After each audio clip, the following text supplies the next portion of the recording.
Em 2021, a NASA escolheu Vênus como foco dessa década, selecionando duas missões, a missão orbital Veritas e a missão Da Vinci, para ser lançada rumo à superfície, que segundo a própria NASA terá poucas chances de atingir a superfície ou sobreviver a ela. Mas décadas atrás, mais precisamente nas décadas de 1970 e 1980, um país enviou sondas que conseguiram pousar e tirar fotos panorâmicas da superfície de Vênus.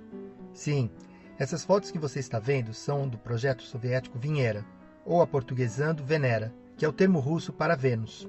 E essas fotos deste outro mundo são incríveis, surpreendentes e ainda únicas.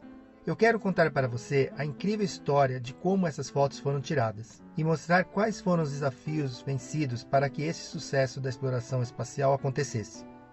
Mas antes, se inscreva nesse canal, isso vai ajudar muito a publicação de mais vídeos como este. Vou apresentar um pouco da epopeia soviética para pousar em Vênus e marcar alguns pontos na corrida espacial. Para você começar a entender o tamanho do desafio, eu quero primeiro apresentar Vênus. Vênus, o segundo planeta mais próximo do Sol, é frequentemente chamado de planeta gêmeo da Terra, porque os dois planetas são próximos e semelhantes em tamanho e composição, mas as semelhanças terminam aí. Vênus também é conhecido como gêmeo do mal da Terra. E por quê?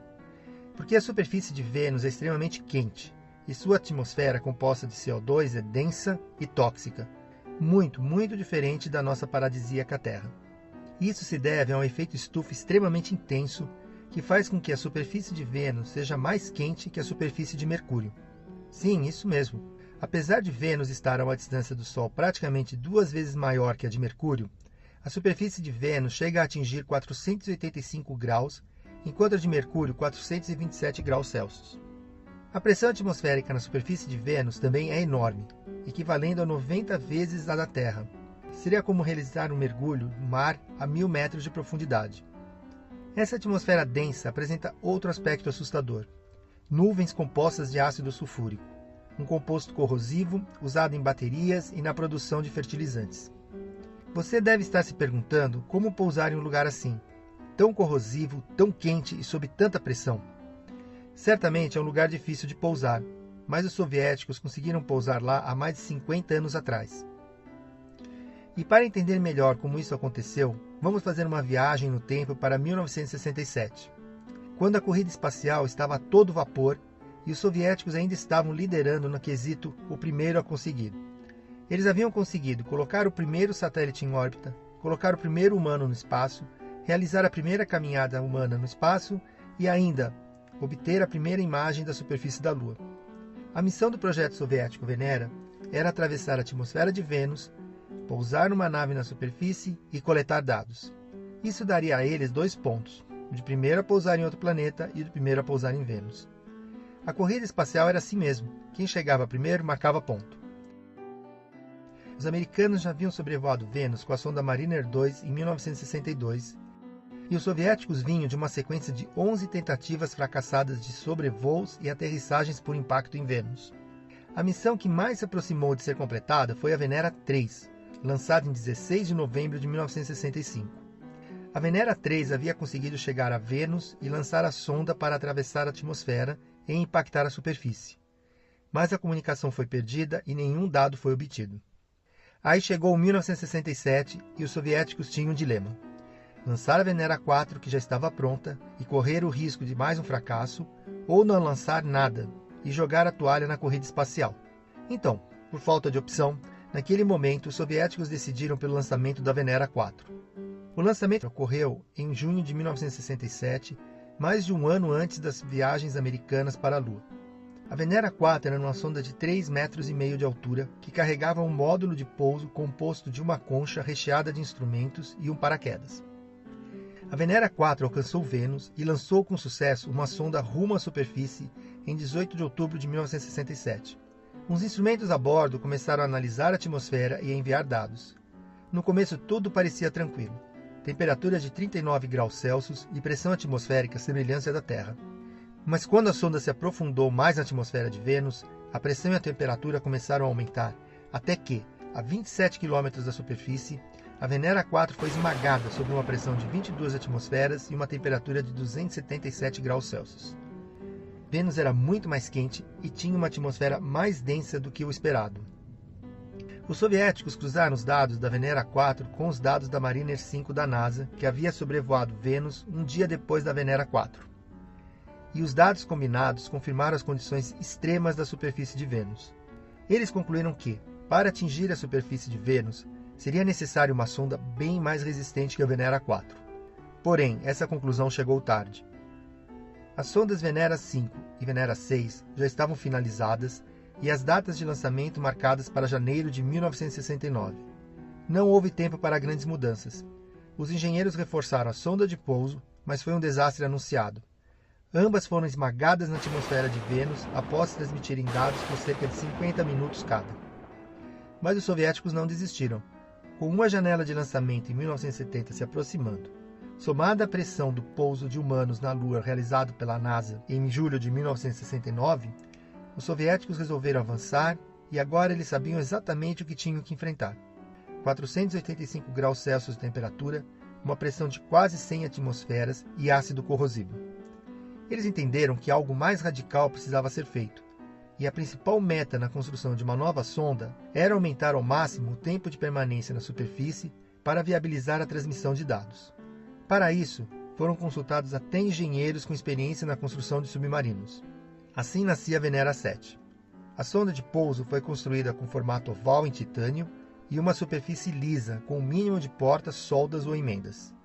Paraquedas foram diminuídos para a sonda descer rápido. O interior foi forrado com material amortecedor e uma camada espessa de isolante. E como em suas antecessoras, a sonda era pré-resfriada a temperaturas congelantes antes de entrar na atmosfera. A Venera 7 chegou a Vênus em dezembro de 1970 e a sonda de pouso foi separada da sonda orbital e por 35 minutos ela transmitiu dados da atmosfera. Tudo parecia funcionar bem, até que o segundo conjunto de paraquedas se rasgou e a sonda caiu em queda livre. A Venera 7 atingiu o solo a 60 km por hora, quicou e parou abruptamente de transmitir dados. Foi um duro golpe para os soviéticos. Mas nem tudo estava perdido. Alguns meses depois, radioastrônomos revisando dados descobriram o sinal da sonda de pouso Venera 7 extremamente fraco e perdido no meio do ruído. A antena da Venera 7 tinha sido desalinhada no choque com a superfície do planeta, o que enfraqueceu muito o sinal. Na verdade, a sonda havia ficado transmitindo dados por 23 minutos depois da queda, mesmo sob as condições extremas da superfície de Vênus. E esta era uma excelente notícia. Estava provado que era possível atingir a superfície com uma sonda operando. A experiência foi repetida com sucesso total pela sonda Venera 8, a sonda gêmea da Venera 7, lançada em 1972. Com todo o conhecimento adquirido com as sondas Venera 7 e Venera 8 e os novos avanços tecnológicos, os soviéticos conceberam uma nova geração de sondas, dessa vez com um objetivo mais audacioso: obter a primeira foto da superfície de Vênus. Foram construídas as sondas gêmeas Venera 9 e Venera 10, que eram cerca de 5 vezes mais pesadas que suas antecessoras. A sonda de descida era essencialmente uma esfera de titânio hermeticamente fechada, montada sobre uma série de suportes e uma plataforma de pouso toroidal, que servia para amortecer o impacto com o solo. Na metade superior da esfera foi fixado um disco de titânio que servia de freio aerodinâmico, um tipo de freio utilizado também por aeronaves para reduzir a velocidade de descida. Esse sistema substituiu o sistema de 2 conjuntos de paraquedas usado pelas sondas Venera 7 e Venera 8. Assim, após dispensar o primeiro conjunto de paraquedas, a Venera 9 desceria em queda livre usando o freio aerodinâmico para diminuir a velocidade e proporcionar um pouso a uma velocidade adequada. Ainda no topo da sonda de descida, havia uma torre cilíndrica, onde foi instalada uma antena helicoidal e onde foram também fixados os paraquedas. A Venera 9 também carregava um sistema de imagem panorâmico montado 90 centímetros acima da base. A sonda de pouso ainda contava com um escudo térmico de alumínio esférico de 2,5 metros, que protegia o lander em boa parte do trajeto de descida. A sonda Venera 9 foi lançada dia 8 de junho de 1975. E chegou a Vênus em 22 de outubro. O módulo de pouso da Venera 9 separou do orbitador e pousou. Um sistema de fluido circundante foi usado para diminuir o calor. Esse sistema permitiu a operação da sonda por 65 minutos após o pouso. A Venera 9 transmitiu a primeira foto da superfície de Vênus, e foram as primeiras fotos obtidas da superfície de um outro planeta. Sim, a primeira foto da superfície de Marte só seria obtida pela NASA em 1976 com a sonda Viking 1.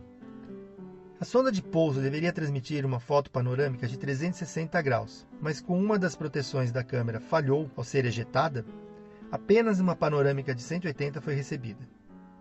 A iluminação do local era semelhante a um dia nublado na Terra, e a imagem mostrou a presença de fragmentos de rocha ao redor da sonda. A Venera 10 pousou da mesma forma alguns dias depois, mas em um terreno mais plano e obteve também fotos do terreno ao redor.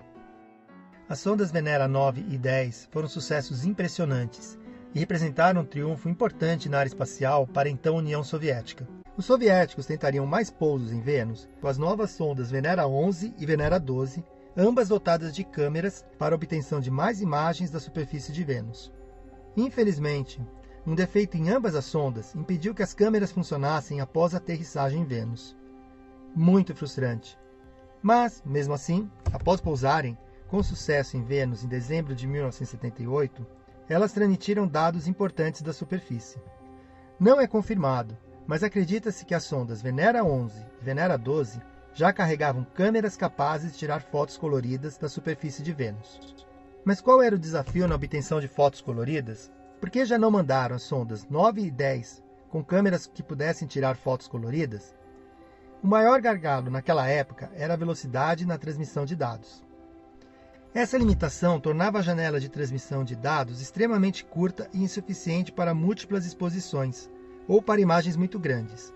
Nas missões Venera, a sonda Lander dependia da sonda orbital para realizar a retransmissão de dados e imagens para a Terra, e a janela de transmissão de dados do Lander para a sonda orbital era de aproximadamente 1 hora, o que limitava muito a qualidade e a quantidade das imagens a serem transmitidas. Mesmo que a sonda durasse mais tempo que a janela de transmissão, a próxima passagem da sonda orbital não encontraria mais o sinal da sonda Lander, pois essa provavelmente já teria sucumbido às condições extremas da superfície de Vênus. Para o bem da ciência, os soviéticos não desistiram de Vênus.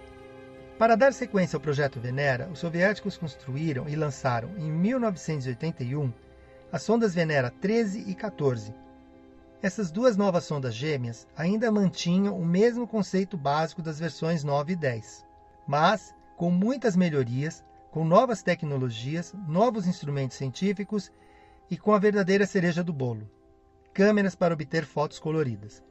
Sim, com elas seria possível conhecer qual seria a cor da superfície de Vênus. A Venera 13 foi lançada em 30 de outubro de 1981 e chegou a Vênus em 1º de março de 1982. O Lander pousou como esperado e tirou 2 fotos. Uma primeira preto e branco, preventiva, que podia ser transmitida rapidamente, e uma segunda foto colorida, que mostrava uma superfície de solo solto e pedregoso, tudo com tom alaranjado, incluindo o céu. A Venera 14 chegou a Vênus em 15 de março de 1982. Também pousou com sucesso na superfície e obteve imagens de uma planície rochosa. Foi épico, mas tudo tem um fim. As últimas sondas do projeto Venera foram a Venera 15 e 16, lançadas em 1983. Elas levavam radares no lugar de landers. As antenas de radar foram utilizadas para mapear a superfície de Vênus a partir da órbita. Foi um final um pouco decepcionante para o projeto Venera. Claro, mais fotos da superfície seriam muito bem-vindas, mas os soviéticos não pensavam assim. A superfície de Vênus foi ainda visitada em junho de 1985 pelo lander da missão soviética Vega 2, muito semelhante à sonda Venera 9. Essa missão também lançou uma sonda atmosférica com formato de balão que flutuou na atmosfera de Vênus coletando dados. Nem o lander, nem o balão da Vega 2 carregavam câmeras. Considerando a tecnologia de mais de 50 anos atrás, pousar sondas operantes em Vênus e obter imagens da superfície provavelmente foram os maiores feitos da exploração espacial soviética. Não só pelo pioneirismo, mas por ter conseguido pousar naves em um ambiente tão caótico. E, mais de 4 décadas depois, a foto panorâmica tirada pela Venera 14 ainda é a última imagem da superfície de Vênus. A retomada da exploração da atmosfera e da superfície de Vênus será realizada pela missão Da-Vinci, prevista para 2031. A missão Da-Vinci terá uma sonda atmosférica de 1 metro de diâmetro que, durante sua fase final de descida, na porção mais profunda da atmosfera de Vênus, irá realizar medições químicas e capturar imagens com uma câmera apontada para baixo, enquanto cai em queda livre. Serão as primeiras imagens de descida da superfície de Vênus que permitirão uma visualização 3D do principal alvo da missão, um enorme conjunto de montanhas conhecido como Alfa Regio, o qual suspeita-se seja um antigo continente de Vênus. Gostou do vídeo? Então não esqueça de deixar o like. Ative as notificações para ficar sabendo de novos episódios. Até a próxima!